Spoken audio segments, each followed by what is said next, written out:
All right, welcome back, and thanks to those who have stayed tuned, and to those who are just joining us. This is The Beam, and we are still speaking with Mr. Isaiah Ogun, and we're talking cyber threats and the fate of Nigeria and Africa when it comes to the digital future. Mr. Isaiah, let's talk further on the trends. The trends. What are the trends extra when it comes to cybersecurity and the threats, that individuals face within the cyberspace today? Well, there are a lot of threats out there, really. There are a lot of attacks. We have denial of service. There's more on the technical side of things, but in terms of techniques and tactics, we have phishing. There's called phishing. Phishing is a kind of phishing, but what it entails basically an attacker sends you an email, right? Yeah. And they put there's a barcode in that email where they say you scan to win something, or it could be something to trick you into scanning that.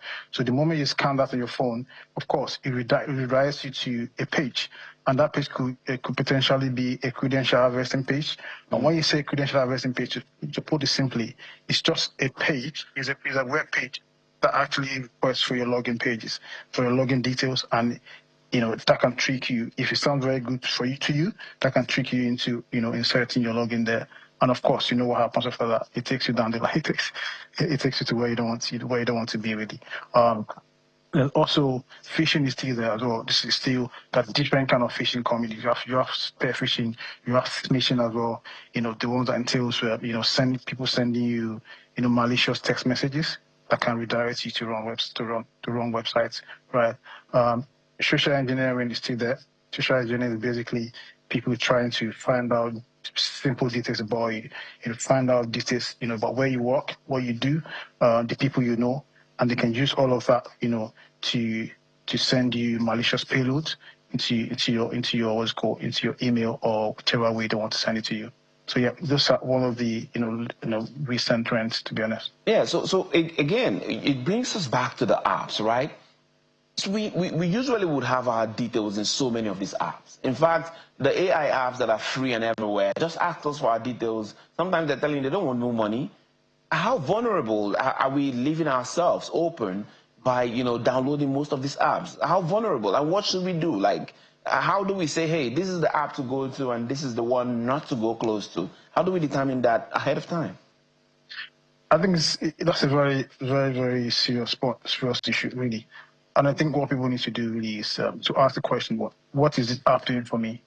If it's not any app that is doing anything legitimate for you, you don't need it on your phone, right? You need to limit, the usage of all these apps and the download of all these apps. Of course, the apps that you really need, if you need them, of course, download them, with the, appropriately. And another thing people don't pay attention to is, well, the internet is there. Everyone is vulnerable. But there are little things you can do. For instance, if you open a web page, there's a part where they tell you, do you want to accept cookies and all of that. Mm-hmm. People don't really know all of that. They just click on anything. Somebody clicks on accept all. So accept all, and you don't know what you're signing to, and you can't really. How many times do you actually go to a website and read the details of all the caveat that's there before you go to the website? You don't. So it leaves everyone vulnerable. I think, like I said earlier, we just need to be meticulous with the pages we go to. And of course, there are little things we can do as well on our devices. We can install, latest antivirus. Make sure that they're up to date. Make sure they are running. That can actually detect real-time, real-time suspicious activities. And on a more technical, on a larger scale for organizations, you can deploy other tools. EDR tools are there. You can deploy SIM tools that can actually monitor everything that happens within your network in a way that when there's any anomaly or any suspicious activity, either outside the organization, it detects it real time. And it can also detect, real time zero-day attacks. Zero-day attacks are really attacks that have not been seen before. There's no signature that's been captured for them. So with the use of all of these, AI embedded and machine learning embedded, tools, we can actually detect, suspicious activity real time. Yeah. Let's go to just the rounding parts. If the West really controls our clouds, and then, like we say, China builds our cables, are we Nigerians truly free? Are we Africans? Are we truly free online? If These are the guys who build the apps, these ones build the cables, the internet. Who really owns it? And are we really free online? Well, freedom online is subjective, really. It's very hard to say we're not free or anyone is holding us down. But no one is holding us down per se. Of course, there's still a long way to go, and some of these, infrastructure that are used globally are owned by, the bigger brands that are not owned by Africans, unfortunately. So we can't say we are not free. However, what I would say is this: we also need to do better. The opportunities are there for us to explore. But thankfully, we have young guys coming up doing amazing things within the tech space, within the cybersecurity space, and we can also, within a matter of time, we'll be able to compete, on a global scale. Okay, so you're saying you believe that we are ready to compete somewhere along the line there. We've begun that process, and it can only get better. That's what I can say. All right, we can only hope it gets better. And finally, before we let you go, this is that big one, There's so much when the people go maybe against the government, when they feel the government is not doing well, or when people feel organizations are not doing well. And then there are people who say, hey, rather than just protest on the street, there's a different way.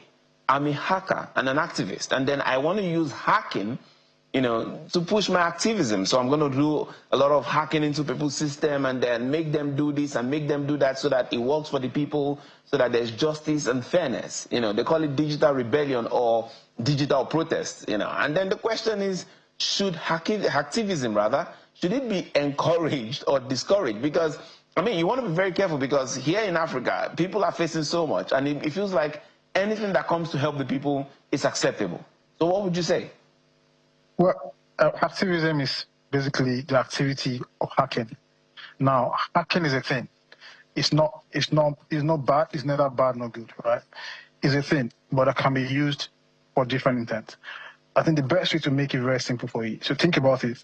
If you have a gun, right? A gun is a device, or is an instrument that can be used to kill. The gun kills. However, it can be used for the right reason. So if a policeman holds a gun, he can hold, if he doesn't use it in perpetuate any extrajudicial killings, right?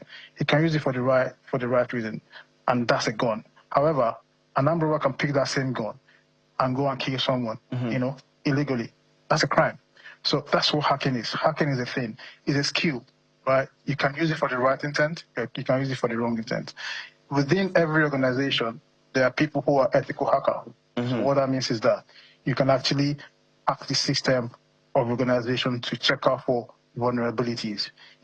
When you see vulnerabilities, of course, you can now patch those vulnerabilities, and that helps to strengthen the cyber defense of the organization. That's exactly what hacking is.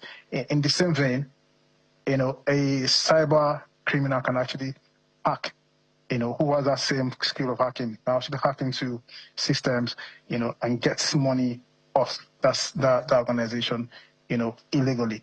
So it's about the intent, right? And activism, why in most cases is deemed to be illegal. There's also the argument where, people think that's helped, to put government in check. It helps to control government excesses or government officials' excesses. Of course, that's an argument. It has also helped to, improve transparency in governance generally. Yeah. So it depends on what perspective you want to actually take it from. All right. Hacking is a thing. It can be used for the right reason. It can be used for the wrong reason. All right. That's the most we're going to be taking on this episode of the program. I must thank you, Mr. Isaiah Ogun, for making our time to share your knowledge with us. Thank you very much. Thank you so much for having me. Appreciate it.